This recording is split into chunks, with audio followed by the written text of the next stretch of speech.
Divide and conquer is a ancient stratagem that can find its roots in Assyria, Rome, and other ancient empires who had many interests in many different regions. And the idea behind divide and conquer is fairly simple.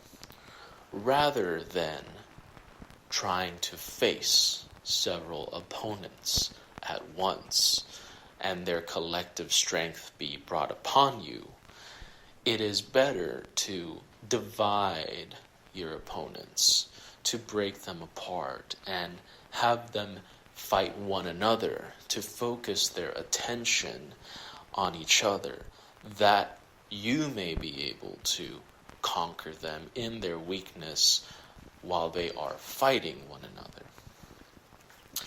And so very much the essence of this strategy of dividing and conquering is about distracting, is about creating illusion, the illusion of enmity, the illusion of rivalry.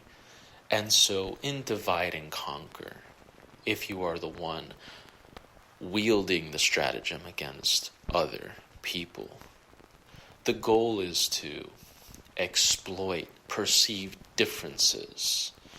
For example, one could say skin, color, race, religion, culture, nationalistic differences, ideological differences. But in the ancient world, it was usually done in a way that was more religious. For example, their God versus our God, or barbarians versus the civilized. And so many times great empires could exploit powers, send in spies, send in those who know how to create subterfuge and sabotage to manipulate kings and tribes and peoples against each other, when the real foe was pulling the strings, waiting to conquer them. And divide and conquer is a strategy that we see employed in the Old Testament by the Old Testament God. Now, I will say that I personally believe the Old Testament God to be a plurality of gods, not a singular God, but a plurality. It doesn't change the fact that we see this tactic employed. In the Tower of Babel, when humans have essentially emerged from the flood, the descendants of Noah, they attempt to build a civilization for themselves to survive, but also to celebrate humanity and to ascend to the heavens. And so we find that the Old Testament God divides mankind and says, come, let us confound their tongues, let us confuse their tongues, let us separate them into all these different nations as we want them to be. And so we find this element, again, of us. Come, let us do this. Just like in Genesis, let us make man in our image, in our likeness. But when one understands that the source material for these texts harken back to a much older Mesopotamian story, the Atrahasis, where these many gods are not one god, but a plurality of gods, these Anunnaki, which are synonymous with the Elohim, we find that they want to control humanity. They created humanity as a labor force, as a workforce. And so they have vested interest in managing. And it's important to know this because the Tower of Babel is, in essence, a Mesopotamian civilization. And Genesis and the Atrahasis are both these Mesopotamian ancient stories. It may not be the case that the whole world emerged from this. I certainly don't believe so. But many people do believe this. And so when one focuses on that region, you can understand the connection between Samaria and the Abrahamic faiths, because after all, Abraham came from the city of Ur. He came from ancient Mesopotamia. So in essence, the Abrahamic religions have a very much older Mesopotamian source. In any case, moving forward, we find that these gods, or this plurality of a god, does not like the fact that humans are advancing at such an incredible rate. It is said in Genesis that anything that they can imagine, they will certainly achieve.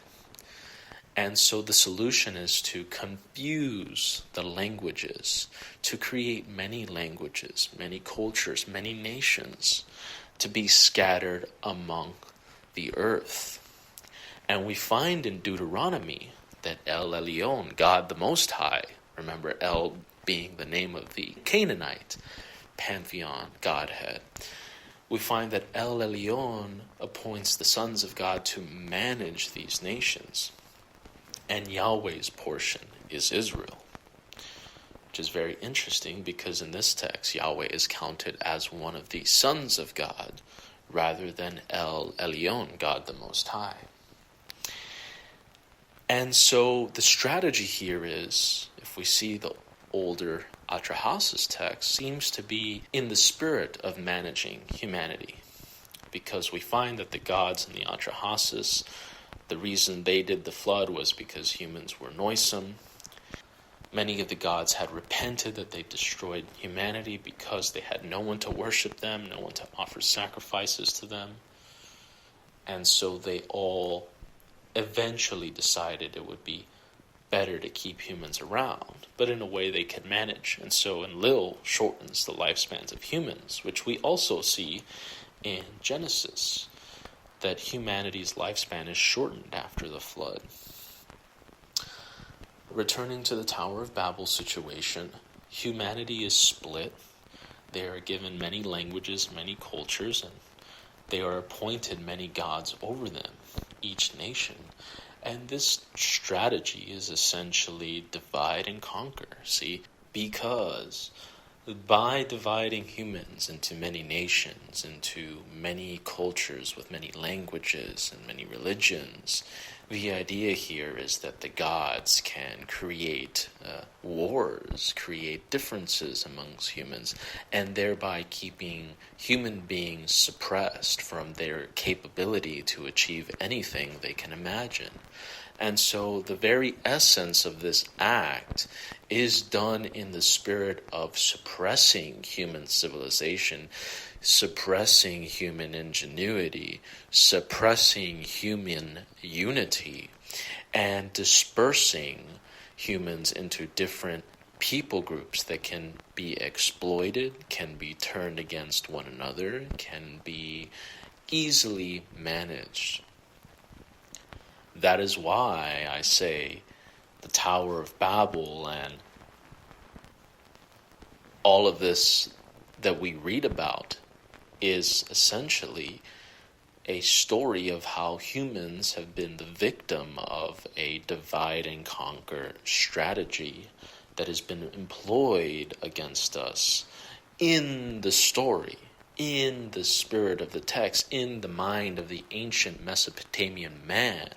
What has been conveyed through these texts is the knowledge that these gods had done this to us, that these gods had dispersed human beings around the world and appointed themselves the heads of these humans, demanded worship, demanded sacrifices, demanded wars against one another.